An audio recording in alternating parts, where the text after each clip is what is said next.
The Hour of Code. Creating codes together. It's the Hour of Code, and Fundamentals of Computing students from May River High School are at Bluffton Elementary School teaching students all about coding. We are teaching kids how to block-based code. It's something we do in high school, and you can learn it now. The students are all working together, coding several different types of games.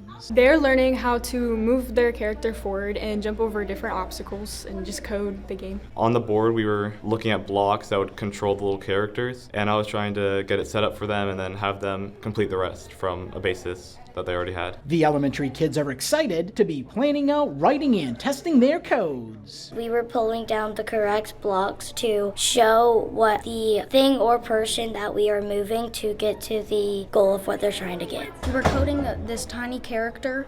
Changes every time that we pass a lot more levels. The character will do the moves that we coded it to do. We were using different code blocks to help Grinch save Christmas. The Hour of Code is a worldwide movement that aims to introduce millions of students to computer science through 1-hour coding activities through code.org. As they code, they can learn to problem solve as they do trial and error and analyze the paths that they may take or may need to take. Because it teaches them key skills that will help them in the future, and it's just a good skill to have overall. The 2nd and 4th graders are really enjoying working with the high school students. It's more fun because they have more experience and they show us way more than we used to ever have. They kind of helped me by showing me what buttons to press and which to drag onto the play area. The high schoolers are very impressed by the kids' coding skills.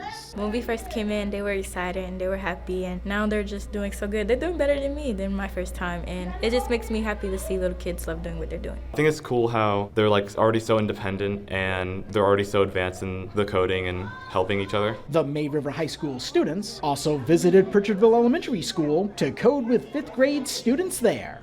For the Beaufort County School District, Ron Lopes.